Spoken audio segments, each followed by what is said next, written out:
Good morning, everyone. Today, we'll start the topic of demand, the concept of demand. Uh, it is the very first and important topic. और मैंने जो assignment दिया है, जो last year examination में भी first question पूछा गया है, what is demand and why it is downward sloping. तो first of all the concept of demand. तो ये जो मिसअंडरस्टूड किया जाता है, आपने ये सब्जेक्ट ये टॉपिक्स जो है 10+2 में भी पढ़े होंगे, बट है ना, विल गिव ए क्विक यू में से revision to these topics. Demand basically इसको मिसअंडरस्टूड किया जाता है और इसको वांट समझा जाता है. If any person they want to consume any product, it is considered as demand, but it is not so. ऐसा नहीं है कि अगर कोई व्यक्ति है, उसकी इच्छा है किसी चीज़ को कंज्यूम करने की, तो वो डिमांड मान लिया जाता है. So how it can be defined? It is defined as quantities of a product which a consumer not only desires to consume, यानी कि वो सिर्फ इच्छा नहीं करता परचेज़ करने की, है ना, डिज़ायर टू कंज्यूम और purchase, and is able to purchase. उसके साथ साथ उसकी एबिलिटी भी देखनी पड़ती है, whether the person is able to expend money, जो भी पैसा उसको देना है in return for buying the product. If the person is able to purchase, then also it is not considered as demand. Then what else is required? So but also the person should be ready to purchase at a given price or at a given point of time. तो 4 element हो जाते हैं इसमें. If we discuss, there are 4 elements. So 4 elements होते हैं. पहले तो desire होनी चाहिए, इच्छा होनी चाहिए परचेज़ करने की व्यक्ति के अंदर. उसके अलावा उसके अंदर एबिलिटी होनी चाहिए, पे करने की जो है कैपेबिलिटी होनी चाहिए, एबिलिटी होनी चाहिए. उसके अलावा the person should be ready to purchase the product at a given price. उस प्रोडक्ट को ख़रीदने के लिए जो भी उसके प्राइसेस है, उस प्राइस पर ख़रीदने के लिए वो रेडी होना चाहिए at a given point of time, और वो भी एक स्पेसिफिक पॉइंट ऑफ टाइम पर जो है. तो ये 4 एलिमेंट्स हैं, ये मौजूद होने चाहिए, प्रेजेंट होने चाहिए, then it is considered as demand. So it indicates how much quantity of a commodity will be demanded at a different prices. मतलब अगर प्राइसेस बढ़ें या घटें, तो क्वांटिटी डिमांडेड, जो क्वांटिटी है वो उसकी डिमांड पर क्या फ़र्क पड़ेगा. और जैसे क्वेश्चन में पूछा गया है, फर्स्ट क्वेश्चन में, Y it is downward sloping. तो बेसिकली जो प्राइमरी रीज़न इसका ये है कि जब दो वेरिएबल्स का रिलेशनशिप स्टडी किया जाता है, तो उसमें अगर दोनों का इन्वर्स रिलेशन है, यानी एक बढ़ रहा है दूसरा घटेगा, यानी दो वेरिएबल्स अगर डिपेंडेंट इंडिपेंडेंट, अगर हम इसमें इंडिपेंडेंट वेरिएबल अगर प्राइस को माने, तो डिपेंडेंट वेरिएबल इसमें डिमांड हो जाता है. उस केस में if there will be increase और decrease in the prices, there will be change in the demand, और वो भी इन्वर्स डायरेक्शन में चेंज होगा. दैट मीन्स कि सस्ता कोई प्रोडक्ट होगा, more quantity will be demanded, and if the product prices are increased, the demand will fall. Demand will fall means lesser quantity will be demanded. So that is the relationship between demand and price. So demand basically it is a relationship between price and demand. So basically जैसे हमने बताया, it indicates how much quantity of a commodity will be demanded at different price और different price levels. different price levels पे जो है quantity demanded क्या होगी. और then there is a next concept that is called demand schedule. Demand schedule. So demand schedule basically schedule क्या होता है, ये एक तरह का टेबुलेशन होता है, एक टेबल होता है जिसमें we try to study the relationship between two or more variables. So demand schedule is that schedule which shows various amount of commodity that consumer is ready to buy at different possible prices of a commodity at given point of time. So that is demand schedule. जो भी जिस भी तरह की हमने बात की related to demand, इसको अगर टेबुलेटेड फॉर्म में बताया जाए, in order to study the relationship between price and demand, that schedule will be called demand schedule. अब अगर डिमांड शेड्यूल की हम बात करते हैं, सो डिमांड शेड्यूल दो तरह से बनाया जाता है या दो तरह से स्टडी किया जाता है. इसके दो एस्पेक्ट्स हैं. पहला है इसमें individual demand schedule and second is market demand schedule. तो अगर हमें पता है कि ये रिलेशनशिप दोनों का जो है इन्वर्स रिलेशनशिप है. इंडिविजुअल डिमांड शेड्यूल की अगर हम बात करें तो यहाँ पर individual demand schedule that means it is defined as quantities of a given commodity which individual consumer will buy. So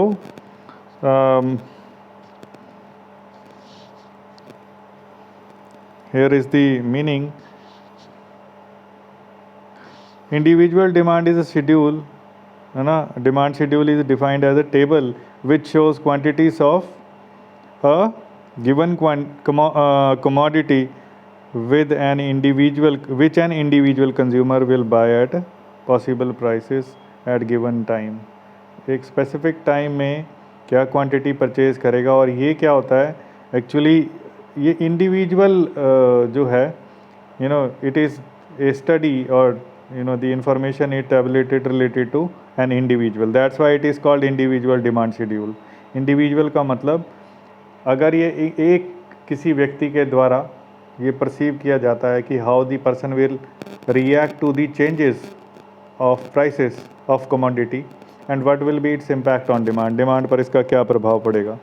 सो अगर हम इसे ये देखिए, ये है डिमांड शेड्यूल और इसमें आप देखें यहाँ पे these are the prices given, prices of a commodity. और ये जो क्वांटिटी डिमांडेड है ये एक व्यक्ति के द्वारा डिमांड की गई है, जिसमें एक दूसरा एक शेड्यूल होता है जिसको मार्केट डिमांड शेड्यूल बोलते हैं.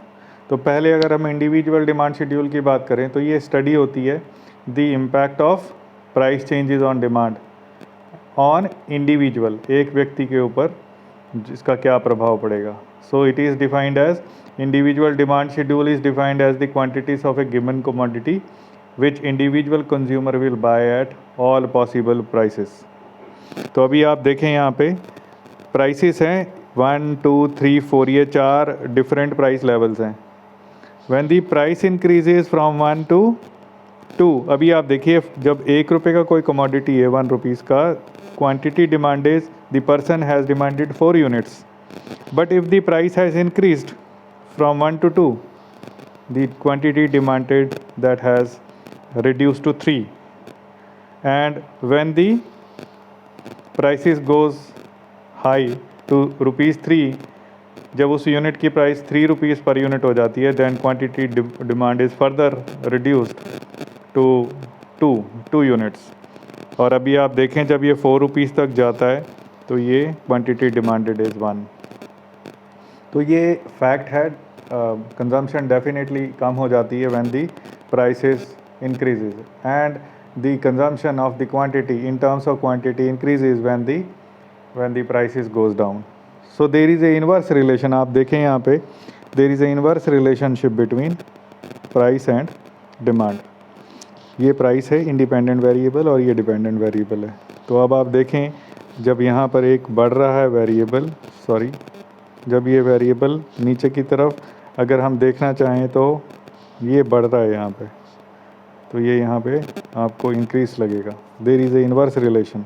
ये जब सबसे सस्ता था या सबसे चीपर था तब मैक्सिमम क्वांटिटी डिमांड की गई, और जब ये महंगा हो गया लीस्ट क्वांटिटी डिमांड की गई इन terms of units. So that is individual demand schedule. Now the next type of demand schedule, that is market demand schedule. एक चीज़ और बताना चाहेंगे या डिस्कस करेंगे हम आगे. Demand is not only affected by price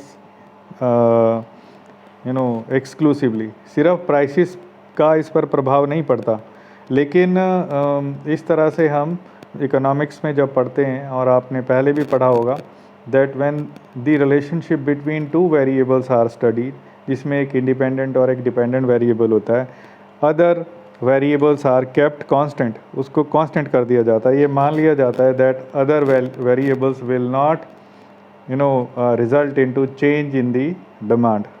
तो अदर वेरिएबल्स की अगर कुछ वेरिएबल्स की बात करें, हम डिटेल में हम बाद में देखेंगे इसको, तो इसमें जो प्राइस हम कमोडिटी का डिस्कस कर रहे हैं, इसके अलावा प्राइस ऑफ रिलेटेड प्रोडक्ट्स होता है। अब price of related product definitely अगर अभी आप देखें तो अगर जिस तरह से बढ़ रहे थे मस्टर्ड ऑयल के प्राइसेस, ये तो हेल्थ इश्यूज़ हैं, तो मस्टर्ड ऑयल की कंजम्पशन फिर बरकरार रहती है।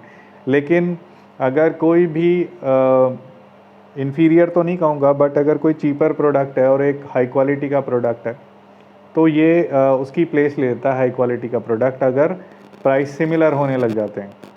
दैट मीन्स अगर मस्टर्ड ऑयल के प्राइसेस देसी घी के जैसे हो जाएं, तो people will prefer to consume desi ghee. But now these days I am afraid they will not, because they are health conscious, people have become health conscious.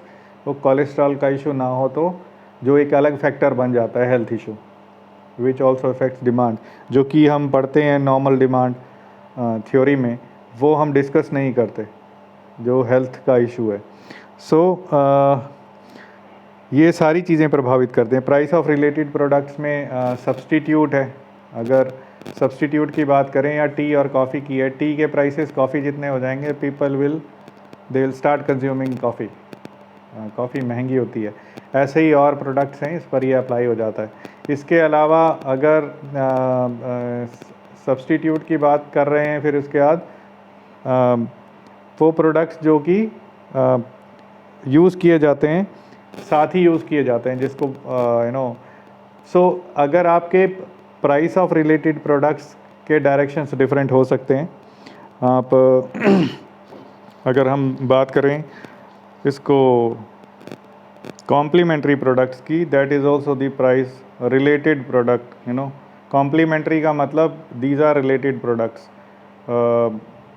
अगर रेज़र है, रेज़र की डिमांड बढ़ेगी तो ब्लेड्स की demand, that means if the prices of one product will result into the the demand of the other product which are related.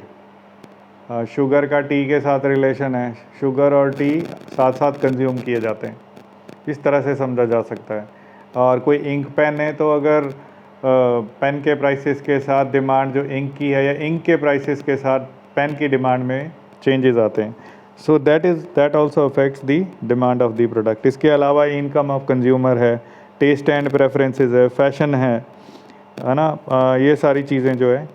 इसके अलावा जो future में प्राइस चेंजेस आने हैं, वो फैक्टर भी इसको प्रभावित करते हैं। लेकिन हम यहाँ पर उन सभी फैक्टर्स को कांस्टेंट मान लेते हैं, and we are studying the relationship between the price and the changes in the price level and its impact on demand. अभी मार्केट डिमांड शेड्यूल ये दूसरे तरह का डिमांड शेड्यूल है, जिसमें यहाँ पर एक इंडिविजुअल की बात नहीं होती, इसमें डिफरेंट कंज्यूमर्स के द्वारा डिमांड किए गए प्रोडक्ट्स को क्लब कर दिया जाता है। सो it is A aggregate of demand. That means market demand schedule, it comprise of, there are many consumers in the market. अगर देखा जाए, if we are talking about market, there are many consumers in the market. The schedule that indicates the quantity demanded by all the consumers of a commodity collectively at different prices, it is called market demand schedule. That means it is an aggregate of demand of all consumers, or aggregate demand of all consumers at different prices of one particular product। इसका मतलब कि सभी के द्वारा eight ए time जो है, जो भी प्राइस लेवल चेंजेस पे जो भी क्वांटिटी डिमांडेड है, वो डिफरेंस थोड़ा बहुत आता है, that is called market demand schedule. अभी इसकी टेबुलेशन किस तरह से की जाती है, आप यहाँ देखें। यहाँ दो तरह के ये प्राइस चेंजेस हैं, ये एग्जांपल सेम ही है। यहाँ देखिए प्राइस 1 2 3 4 ये बढ़ रहा है इस तरह से, और इसके साथ साथ ये कोई व्यक्ति है, और ऐसे ही कोई दूसरा व्यक्ति है, बी व्यक्ति है, इसने जो है देयर इज़ अ चेंज, और चेंज उसी डायरेक्शन में है। जब ये प्रोडक्ट सबसे ज़्यादा चीप था या सस्ता था, in that case the quantity demanded that has touch the maximum level, जो भी ये टेबल पे दिखाया हुआ है। अब जैसे जैसे ये प्राइसेस बढ़े हैं, दी अब अगर डिमांड ए की बात करें, डिमांड मेड बाय ए और द प्रोडक्ट डिमांडेड बाय ए, उस केस में देखिए ये तो वही है 4321, यानी कि इन्वर्स डायरेक्शन में। यहाँ पर क्या है, अब फॉर एग्जांपल कि अगर ₹1 का कोई प्रोडक्ट है और 5 यूनिट्स का डिमांड किया गया है, तो उस केस में for example the person wants to consume more, तो वो 5 हो सकता है। ये एग्जांपल है, सिर्फ 6 भी हो सकता है, दैट डिपेंड्स।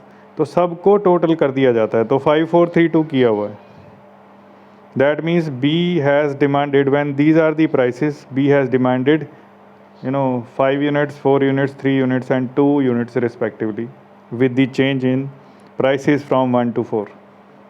अभी अगर हम मार्केट डिमांड की बात करें तो दोनों को जोड़ देते हैं यहाँ पे। 4 + 5 it is 9, 3 + 4 it is 7, 2 + 3 is 5, 1 + 2 is 3। तो ये कुछ नहीं है एक्चुअली, यहाँ पर ये शो किया गया है that individuals when they demand product, when you add it you get market demand schedule और मार्केट डिमांड डेटा। अब इससे ही रिलेटेड चीज़ें हैं, there is a concept called demand curve.